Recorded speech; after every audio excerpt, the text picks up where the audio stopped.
Hello, we are now today at the Mellon Homestead at the Ulster American Folk Park, and we're going to explore some of the recipes that they would have made in days gone by.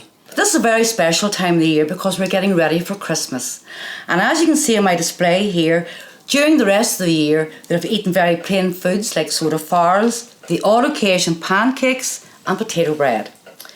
But you know, the housewife always took great pride.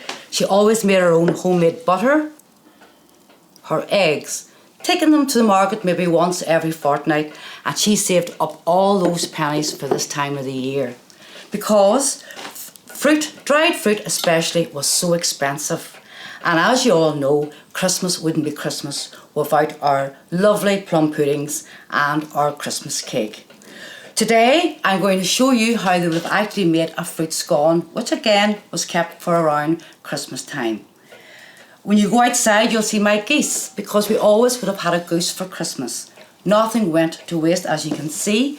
I have my duster for dusting around my baking board and one for dusting around my hearth fire. I'm going to make your fruit scone in my pot oven today, but this is where they would have made their Christmas cakes and also boiled their plum puddings.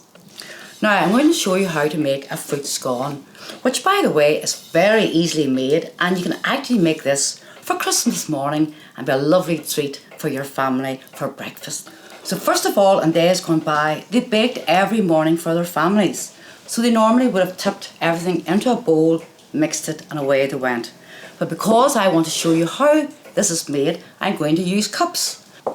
And what I'm actually using today is self-raising soda bread flour. Days gone by, of course, they wouldn't have had this. They would have used plain flour and baking soda. But this is a lot easier. So there we have 5 cups of flour and approximately 1 cup of sugar. Depends just how sweet a tooth that you have. I have quite a sweet tooth.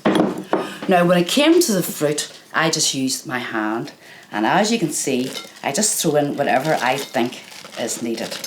Remember, this was expensive, so she will use it quite sparingly as well. Now we come to buttermilk. Now because we churn and make our own butter here, you can buy buttermilk in supermarkets. And buttermilk was widely used in Irish cooking simply because they churned every day and they had loads of buttermilk left over. So you actually just pour your buttermilk in till it comes to a really thick consistency. As you can see, you just really work this till you see that it's thick enough that you can actually put it out on your baking board. Again, always put in little, because if you put in too much, you actually have to add more flour to bring it watered back down again. So I just tend to put in little by little. And as you can see, it's actually quite starting to blend and tighten in quite well here now. So I actually would need just another little drop. And this is lovely when it comes out of the oven, and serve it warm and the butter just melts into it, and your friends will be thinking you're absolutely a great cook. Now as you can see, it's near enough ready for me to use my hand.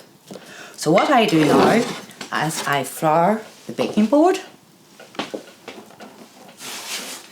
tip your mixture out, as so, and then very easily knead it. Do not give it far too much, because if you do, your bread will not rise in your pot oven for you.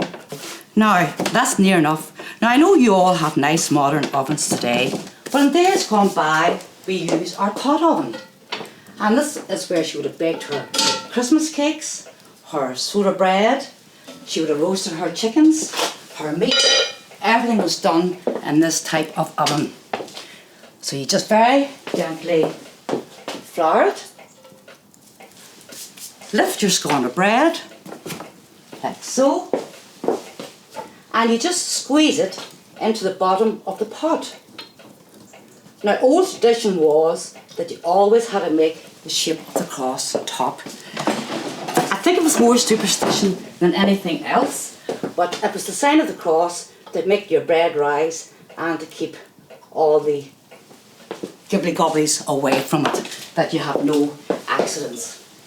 So then you place your lid on top, And then you just actually take the hot coals from the top of the fire, like so. And this will take approximately 40 minutes to cook. Again, a lot depends on your fire. As you can see, it's hanging on a pot hook. So if my fire goes down, I can actually have the pot near the fire, or need less heat, I lift the pot. Now I know that nobody ever bakes nowadays on a pot oven hanging over a hearth fire, but you actually can make this mixture yourselves by using a cake tin.